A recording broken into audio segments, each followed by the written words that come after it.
As Boris squirmed in front of a ragbag panel of MPs at his Partygate hearing yesterday and brazenly denied misleading Parliament, we were all reminded of his incredible flair for unflinching dishonesty.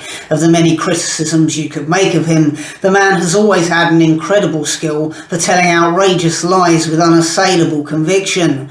And whilst everyone's attention was diverted towards Boris, Sunak took the opportunity to release his tax returns, revealing that he'd only paid 20% tax on earnings of £5 million over the past 3 years, despite presiding over a government that's taxing the rest of us into abject poverty. To the neutral observer, that would seem like sickening hypocrisy, but of course the legacy media are giving him an easy ride.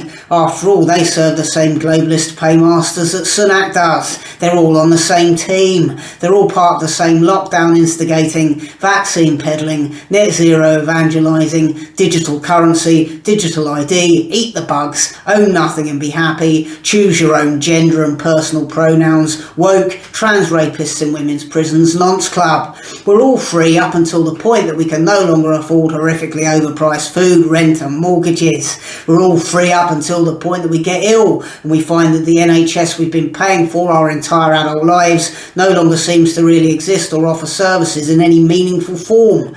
And at that point, where we're all being denied the basic elements of staying alive, we have no choice but to accept our positions as slaves to the globalist autocracy. And as the assortment of charlatans and thieves that backstab their way into government with the most flimsy and tenuous of democratic mandates make our lives ever more difficult with a suspiciously consistent show of absolute incompetence, our legacy media, our public figures, cowed into terrified self-censorship, act like everything's perfectly normal.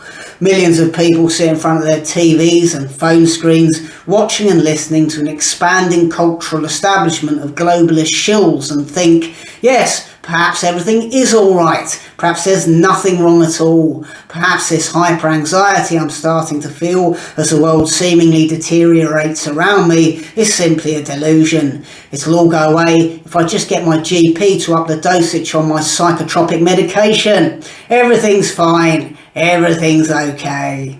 Please do like and subscribe and support my content via Patreon or PayPal by following the links below this video. Tour date in London, almost sold out. Remaining tickets can be found by, again, following the link below this video. Thanks for watching.